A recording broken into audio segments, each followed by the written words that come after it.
मेरे गुरु अरविंद केजरीवाल जी का धन्यवाद करना चाहती हूं, जिन्होंने मुझे इतनी बड़ी जिम्मेदारी दी और इस जिम्मेदारी के लिए मुझ पे भरोसा किया। ये सिर्फ आम आदमी पार्टी में हो सकता है, अरविंद केजरीवाल जी के नेतृत्व में हो सकता है कि एक फर्स्ट टाइम पॉलिटिशियन एक राज्य की मुख्यमंत्री बने। मैं एक सामान्य परिवार से आती हूँ। शायद किसी और पार्टी में होती तो चुनाव की टिकट भी नहीं मिलती, लेकिन अरविंद केजरीवाल जी ने मुझ पे भरोसा किया, मुझे विधायक बनाया, मुझे मंत्री बनाया और आज मुख्यमंत्री बनने की जिम्मेदारी दी है। मैं खुश हूं कि अरविंद केजरीवाल जी ने मुझ पे इतना भरोसा किया है, लेकिन जितना सुख आज मेरे मन में है, आज उससे बहुत ज्यादा दुख भी मेरे मन में है। दुख इसलिए कि दिल्ली के लोकप्रिय मुख्यमंत्री मेरे बड़े भाई अरविंद केजरीवाल जी आज इस्तीफा दे रहे हैं।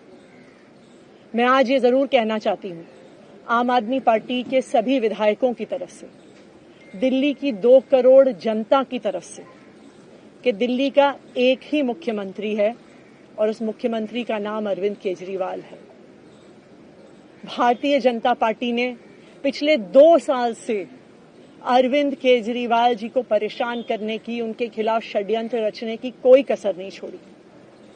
एक ऐसा आदमी जो अपनी IRS कमिश्नर की नौकरी ठुकरा सकता था, एक ऐसा आदमी जो एक नई पॉलिटिकल पार्टी से पहली बार चुनाव लड़के मुख्यमंत्री पद से इस्तीफा दे सकता था, ऐसे आदमी पर, ऐसे ईमानदार आदमी पर भारतीय जनता पार्टी ने भ्रष्टाचार के आरोप लगाए, झूठे केस किए, फर्जी केस किए, अपनी एजेंसीज ED को, CBI को उनके पीछे छोड़ दिया, उनको झूठे मुकदमे में 6 महीने तक जेल में रखा।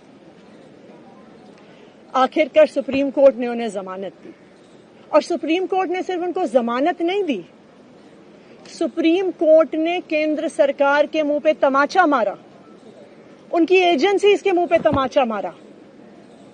उन्हें कहा कि इनकी एजेंसीज, केंद्र सरकार की एजेंसीज एक पिंजरे में कैद तोते की तरह हैं और अरविंद केजरीवाल जी की गिरफ्तारी गलत थी।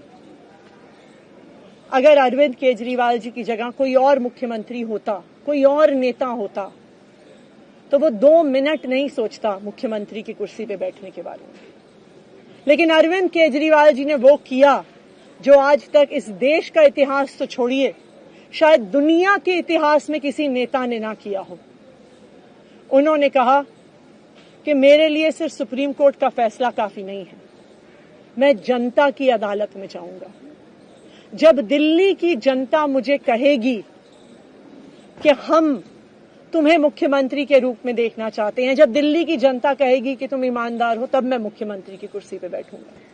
मुझे नहीं लगता कि हमें लोकतंत्र के इतिहास में ऐसा कोई त्याग का उदाहरण मिलेगा जो आज अरविंद केजरीवाल जी ने देश के सामने रखा है। दिल्ली भर में लोग बहुत दुखी हैं अरविंद केजरीवाल जी के इस्तीफे से। कल शाम मुझे एक बुजुर्ग महिला मिली। जब उन्हें खबर मिली थी कि अरविंद केजरीवाल जी ने इस्तीफा दे दिया है, वो रोने लग गई। उन्होंने कहा कि वो मेरे बेटे की तरह है, उसको इतना परेशान किया है, उस पर झूठे केस लगाए। और उन बुजुर्ग महिला ने कहा कि मैं घर घर जाऊंगी, मैं घर घर जाके लोगों को कहूंगी कि मुझे अपने बेटे को ही मुख्यमंत्री बनाना है।